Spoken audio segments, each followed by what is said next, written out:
Hello అండి అందరికీ ఈ వీడియోలో బ్లౌజ్ కటింగ్ అయితే చెప్పబోతున్నాను. ఇదండి లైనింగ్ క్లాత్.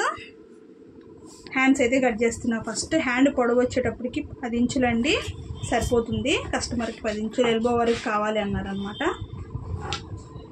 ఇలా పెట్టేసుకొని హ్యాండ్ పొడవు వచ్చేటప్పటికి 10 ఇంచులు హ్యాండ్ పొడవు, ఒక 1/2 ఇంచు ఖర్చు కోసం తీసేసుకోండి. చంకడౌన్ ఒక 3 ఇంచులు చేసుకొని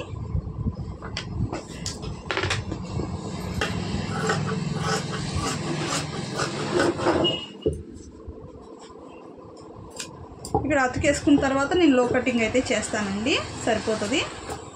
ఓకేనా, హ్యాండ్ కటింగ్ అయిపోయింది. ఇప్పుడు బ్యాక్ పార్ట్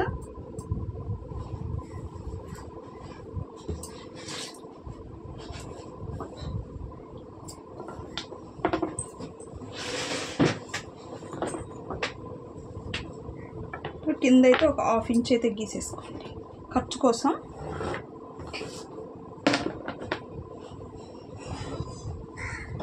హాఫ్ ఇంచ్ గీసేసుకున్న తర్వాత చెస్ట్ లూజు ఈ బ్లౌజ్కి 9.5 వచ్చిందండి. చెస్ట్ లూజు 38 సైజ్ బ్లౌజ్ అనమాట.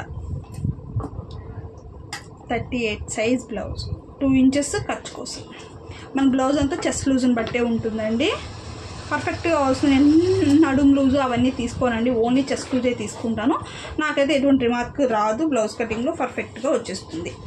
ఒక 1/2 ఇంచ్ అయితే బ్లౌజ్ యొక్క పొడవు పెంచుతున్నాను. కొంచెం మరీ పొట్టి ఉంది బ్లౌజ్. ఇది ఇక్కడికి వచ్చింది. ఇది బ్లౌజ్.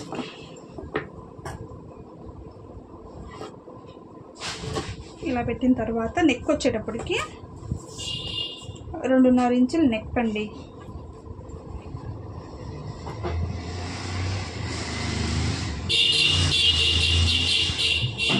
షోల్డర్ వచ్చేసి వాళ్ళ బ్లౌజ్కి ఎంత అయితే ఉందో అటుపక్క ఇటుపక్క పెంచుకుంటూ పెట్టుకున్నాను. చంకడౌన్ మట్టుకు 5.5 మాత్రమే తీస్తాను, అంతకుమించి అవసరం లేదు, సరిపోతుంది. ఏ సైజ్ వారికైనా 5.5 అయితే తీసుకుంటానండి. తక్కువ వచ్చింది అన్నప్పుడు ఒక 6 ఇంచ్ దించుకుంటాను, కానీ మ్యాక్సిమం 5.5 ఎవరికైనా సరిపోతుంది. ఈ కార్నర్ నుంచి 1.5. మీకు ఒకవేళ గోడలు వస్తున్నాయి అనుకుంటే 1 ఇంచ్ అయినా పెట్టుకోవచ్చు, ఇబ్బంది ఏం లేదు.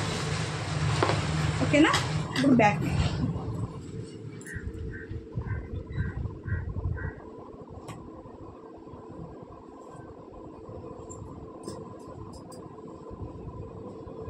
ఇక్కడ నుంచి ఇక్కడ స్క్వేర్ నెక్, స్టార్ నెక్ పెడుతున్నానండి.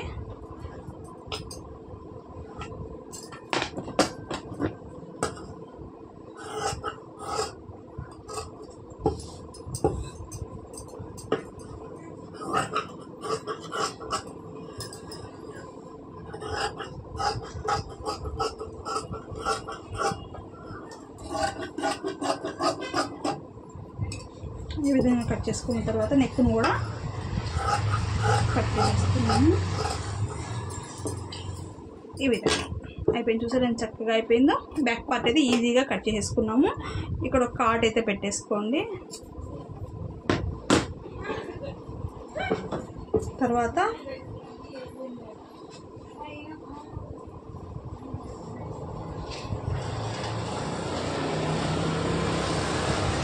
ఫ్రంట్ పార్ట్ స్ట్రైట్ కటింగేనండి, క్రాస్ కటింగ్ కాదు.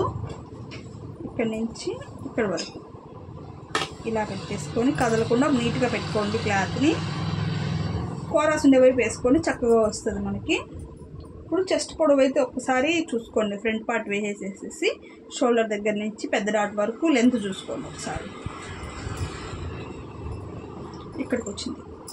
దీన్ని ఇలా మడతేసేసుకొని దీని మీద ఏమన్నా ఒకటి పెట్టుకోండి. ఇలా కదలకుండా పెట్టేసుకొని ఒక లైన్ గీసేసుకోండి.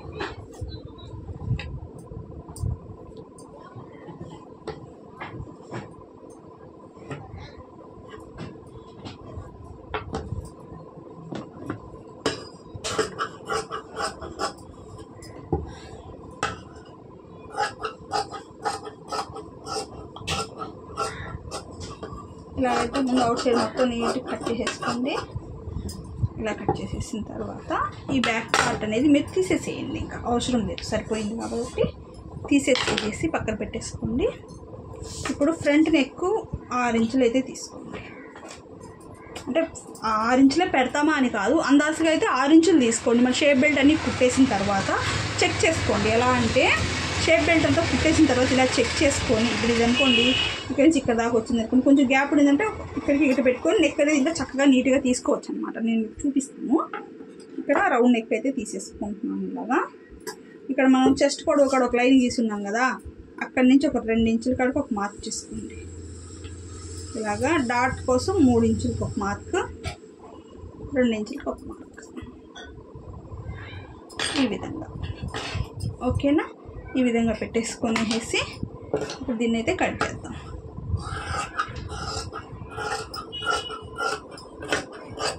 ఇంతే. ఇక్కడ కట్స్ అయితే పెట్టుకోండి కంపల్సరీ. ఫ్రంట్ నెక్ కూడా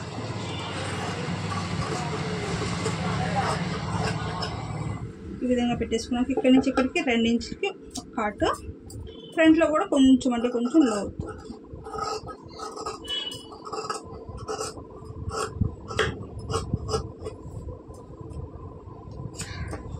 ఈ విధంగా అయితే కట్ చేసుకోవాలి. షేప్ బెల్ట్ కూడా మీరు ఎలా మెజర్ చేసుకుంటారంటే బ్యాక్ పార్ట్ ఇలా పెట్టండి. అంటే మీకు కరెక్ట్గా రావాలి అనుకునే వాళ్ళు ఈ విధంగా పెట్టేసుకొని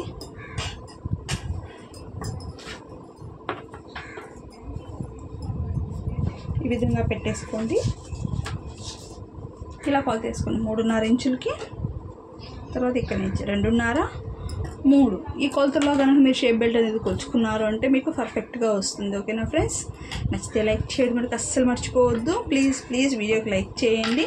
మీకు ఏమైనా డౌట్స్ ఉంటే కామెంట్ చేయండి. షార్ట్ వీడియో కూడా రిప్లై అయితే కంపల్సరీ ఇస్తానండి. ఓకేనా? బాయ్ మరి.